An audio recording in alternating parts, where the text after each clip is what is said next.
I'm sitting in Koen-Dori Classics, a darkened club in the basement of a church on Koen-Dori, in Tokyo's Shibuya district.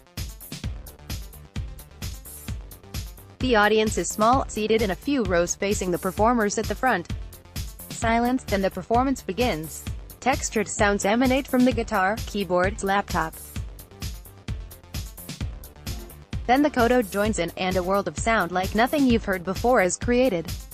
The koto sounds come from Michiyo Yagi, a koto player, improviser and composer.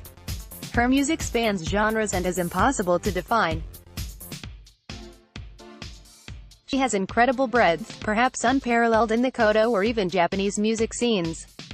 While traditionally trained, she goes beyond the confines of her training to create music entirely her own.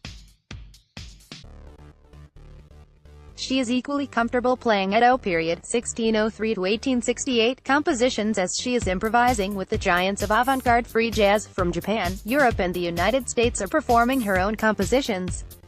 Her new CD, out next month, will feature 6 original compositions. Full disclosure, I'm Yagi's student and have been training to be a koto musician since I met Yagi to interview her for the first time. As it's a traditional Japanese musical teacher-student relationship, I'm often her assistant at gigs. That means that I've been privy to the whole gamut of gigs that she frequently performs.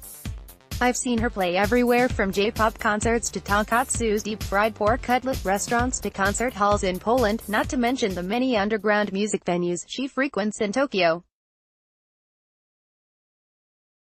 And I've seen her range of musical styles and techniques. Because Yagi is always testing her instruments and her abilities as a musician, her music is always changing. She started training at the Sawai Koto Academy in her 20s as a live-in deshi apprentice, during which time she mastered both traditional koto pieces and new compositions and styles of playing created by her teachers, Tadao and Kazu Sawai. There, however, she wasn't encouraged to have her own voice or create her own music. Then, in 1989, Yagi was a visiting scholar at Wesleyan University in Connecticut, famous for its experimental music department that used to have the likes of John Cage and Anthony Braxton on staff. Around the same time, she also listened to a particularly inspirational performance by John Cage at the Bang on a Can festival, which she says was both fun and deeply experimental. She started to regularly make treks into New York and began to play with New York-based improvisers such as John Zorn, Elliott Sharp and Ned Rothenberg, and played non-traditional musical styles associated with the New York downtown music scene of the 80s and 90s. These experiences led her to distance herself from the Sawai school and play her own music, on her own terms. In the wider musical world, Yagi wanted to be accepted not as a musical oddity playing an exotic instrument, but as a talented musician in her own right. "I don't want people to choose to play with me because I'm a koto player," she says. "I want them to play with me because I'm a musician they want to play with. And I want to be able to play, to improvise, with any musician."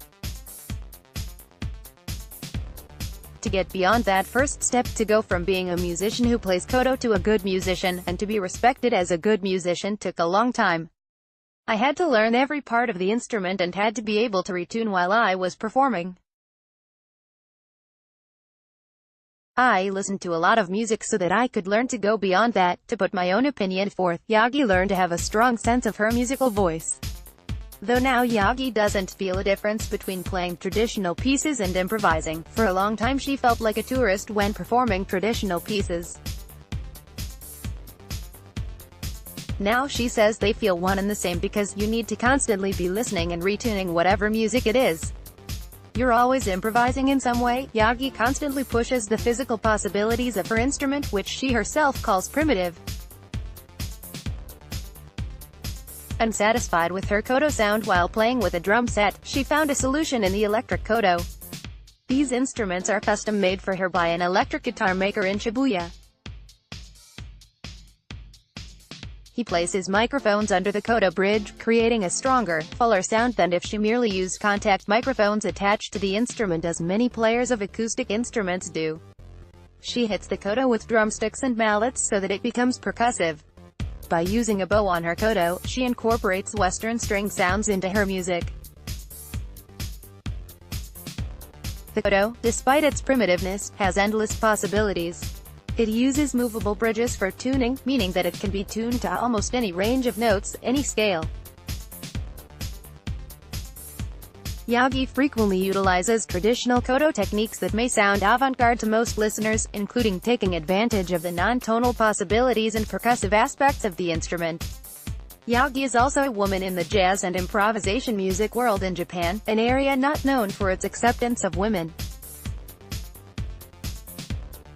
She is often both the only woman and only person playing a non-Western instrument in a lineup. It's true that in the improvisation world anywhere, it's hard for women to survive, she says. But I don't think about it. And I just don't think about difficulties in Japan. Nothing good will come of that. For Yagi, the challenge lies in incorporating the koto, a non-Western, acoustic instrument, often temperamental, with a sometimes rigid performance history and tradition of jazz. Her ability to bring the same level of focus, dedication and thoughtfulness to her own voice and spirit when performing both traditional pieces and contemporary pieces makes her special. There are many false binaries associated with music that we often rely on. Traditional or non-traditional, Western or non-Western, improvised or composed, experimental or mainstream. Yagi's music doesn't just call into question these binaries, it totally blows them out of the water. Michiyo Yagi's new CD, Into the Forest, will be released in April by Idiolect Records. For more information, visit www.michiyoyagi.com.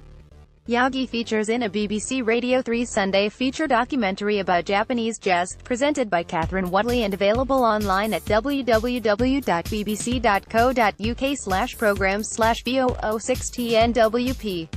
Twitter, Facebook, LinkedIn.